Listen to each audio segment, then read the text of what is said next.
now to Dr. Emanuele Capobianco, who joins us from Geneva. He's the Director for Health and Care at International Federation of Red Cross and Red Crescent Societies. Doctor, thank you so much for taking time to speak to us here at TRT World. I just made mention to a CDC report that pretty much says that some states that were in the survey, that coronavirus cases are actually between 6 to 25 times more than reported. How concerned are you that we're now seeing a resurgence in the virus in populous countries like the US? Well, we are very concerned about the high number of cases that we are witnessing all over the world. 10 million today, and we know that this number, as you were mentioning, is clearly underreporting the total number of cases. We also know that the number of deaths reported has reached 500,000 all over the world. And what is worst, we know that the epidemic is accelerating. We know that it took 90 days to go from the first case to the first million case, now to go from 9 million cases to 10 million cases. It just took 6 days. And so the numbers are just going up very, very rapidly. And so we are very concerned about this because this epidemic is still raging and we have not reached the global peak yet. Well, let's look at the most affected countries, Doctor. US President Donald Trump often refuses to wear a mask in public. So have other leaders like Brazil's President Jair Bolsonaro. Do you get a sense people are incorrectly following their leaders? I think it's very important that science and politics and media work in unison on this epidemic, and this has not always happened. So you mentioned the issue of masks. There were initially wrong information because the science was not very strong. Now it's very clear that masks help in reducing the spread of disease. These are not the only instruments that we do have. We know that physical distancing is extremely important. We know that washing hands is extremely important. Avoiding crowded places, particularly inside, is very important. We need to push these measures all over the world because these are cheap, simple measures that can save thousands, hundreds of thousands of lives. And we need to push them all. It's politics, it's scientists, is media people that need to pass consistent messages for adoption by population all over the world. And yet we see so many young people who, according to some of the scientists, are driving the pandemic because quite a few of them are asymptomatic. They refuse to wear masks quite often. They meet in closed spaces, often enclosed spaces, having secret raves here and there. What do you think is missing in the messaging, specifically to young people? Well, we at the Red Cross always say that we need to listen first.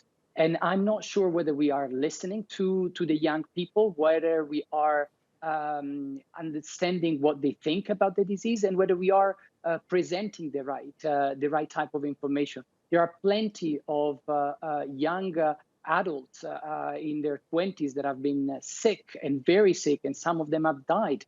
And the ones who have been sick can clearly speak about the dangers of this disease, which is not only a disease of the elderly, it's a disease that can hit anybody at any time. So these precautions are very much in the interest of the young population as well. But we need to listen to them. We need to use their channels of communication and be much closer to them than we probably have been collectively. And that's a big task for all of us. Again, politicians, scientists, and media.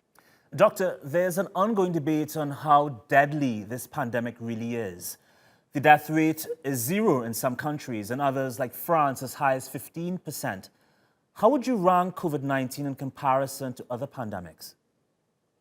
So it's a very interesting question. The number of the case fatality rate is very much context specific, but the scientists are arriving around the determination that is around 1% of the people who get it die overall. That is 10 times more than what happens to people that are affected by the normal flu, and it is, if you want, 10 times less than what happens to SARS. But still, it's a very big number. And when the disease hits in places where they are poor, where the health infrastructure is weak, where people are already underlying conditions, the mortality can go up tremendously. So we are very concerned about the disease hitting these vulnerable groups. We have seen it all over.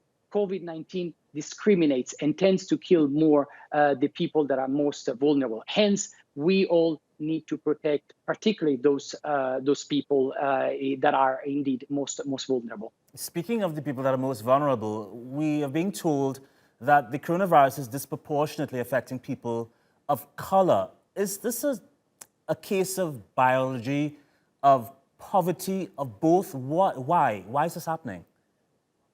It is a disease that affects poverty, people that are poor more than others, and people that have underlying conditions. For instance, in the United States, we know that African Americans have generally a health status that is worse than other races within the country. Hence, COVID-19 exploits these weaknesses and has highest mortality in these groups. We're also seeing that in many African countries, there are pre-existing conditions like tuberculosis, HIV, and malaria that tend to weaken the immune system of individuals. Hence, when the virus hits, the mortality is higher. Also because the health systems overall in many countries is fairly weak. All right, Dr. Emanuele Capobianco, thank you for taking time to speak with us here on DRT World.